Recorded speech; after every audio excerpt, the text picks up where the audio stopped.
Praise the Lord.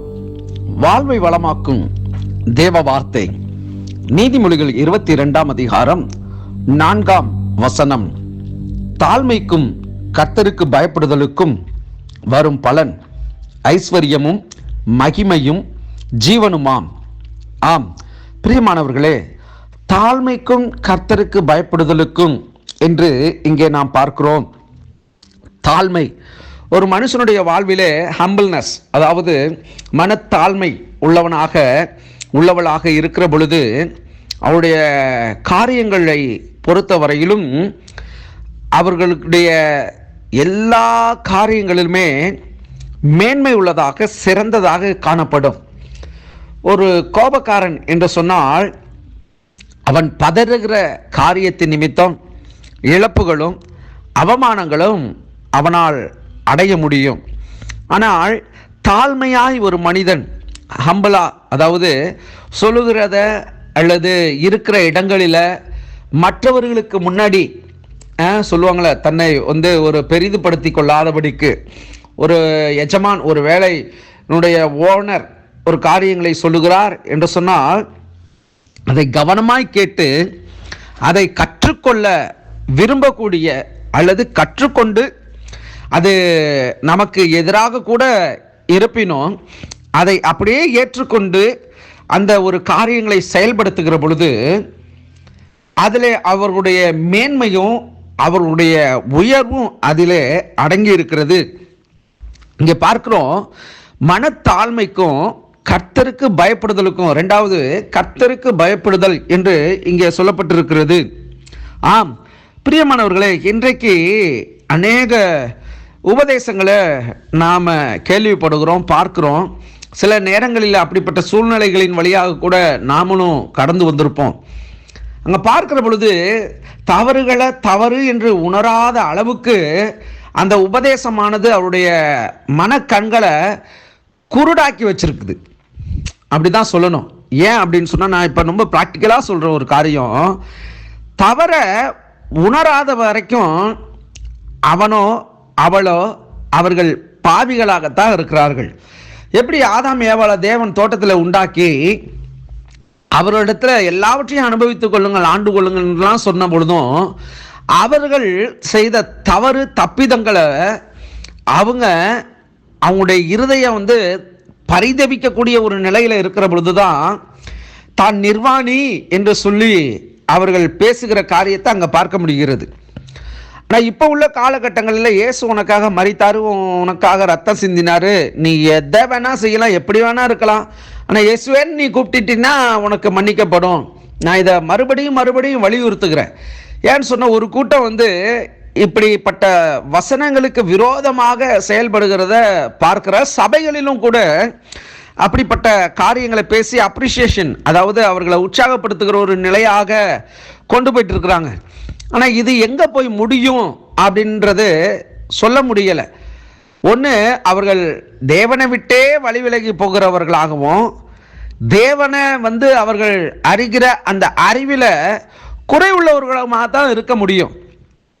அப்படிப்பட்ட ஒரு காரியம் அதான் இங்கே சொல்லப்பட்டிருக்கிற வார்த்தையின்படி மனத்தாழ்மையும் கர்த்தருக்கு பயப்படுதலும். அப்படின்றப்ப கர்த்தருக்கு பயப்படுதல் என்று சொன்னால் நடுங்கணும், அப்படியே நம்மளை ஒரு மாதிரி இருக்கணும் அப்படின்றது இல்லை. அந்த பயப்படுதல் என்பது தேவனை கனப்படுத்துறது. தேவன் வானத்தில் இருக்கிறார், நம்ம பூமியில் இருக்கிறோம், நாம் செய்கிறது எல்லாமே அவருடைய கண்களுக்கு முன்பதாக வெளியரங்கமாக இருக்கிறது, எல்லாமே அவருக்கு முன்பதாக நிர்வாணமாக இருக்கிறது என்று வேதம் சொல்லுது. அப்போ நம்முடைய காரியங்கள் எல்லாவற்றையும் அவர் பார்க்கிறார். அப்போ அந்த தேவனுக்கு முன்பதாக நாம் செய்கிறதான மாய்மாலமான ஒரு ஜீவியம், மாய்மாலமான ஒரு காரியம், அது தேவனுடைய பார்வையில் அருவருப்பான ஒரு செயலாக காணப்படும். இந்த நாளில் கர்த்தருக்கு பயப்படுதல் அப்படின்னா அவரை கனப்படுத்துகிறத அவர் விரும்புகிறார் எல்லா காரியங்களிலேயும்.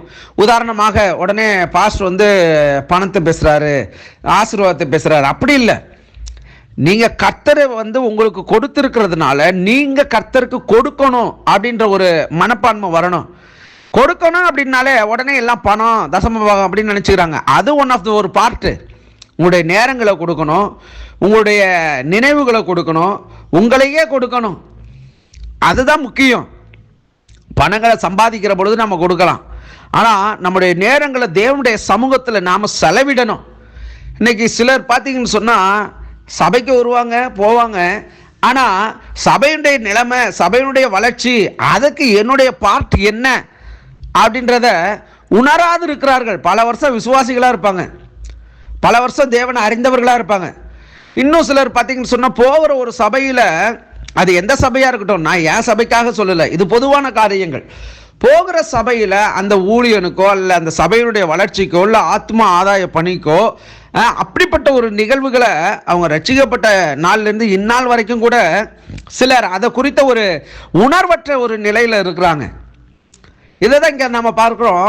மனத்தாழ்மையும் கர்த்தருக்கு பயப்படுதலும் அப்படின்னு சொன்னால், கர்த்தரை என்னுடைய திராணிக்கு தக்கதாக நான் அவரை கனப்படுத்தணும் அப்படின்ற ஒரு நிலை எந்த ஒரு மனுஷி நினைக்கிறாங்களோ அவருடைய வாழ்வில் 3 காரியங்கள் நடக்கும்னு இந்த வேத பகுதியினுடைய கடைசி வார்த்தை சொல்லுது. சோத்திரம், கர்த்தருக்கு பயப்படுதலுக்கும், அதாவது மனத்தாழ்மைக்கும் கர்த்தருக்கு பயப்படுதலுக்கும் வரும் பலன் என்று சொல்லி ஆரம்பிக்குது. 1 ஐஸ்வர்யம், 2வது மகிமை, 3வது ஜீவன். சோத்திரம், கர்த்தரை கனம் பண்ணுகிறதுனால 3 விதமான காரியங்களை நம்மளால அனுபவிக்க முடியும். அது தேவனை நமக்கு கொடுக்கிறவராக இருக்கிறார். 1 ஐஸ்வர்யம்.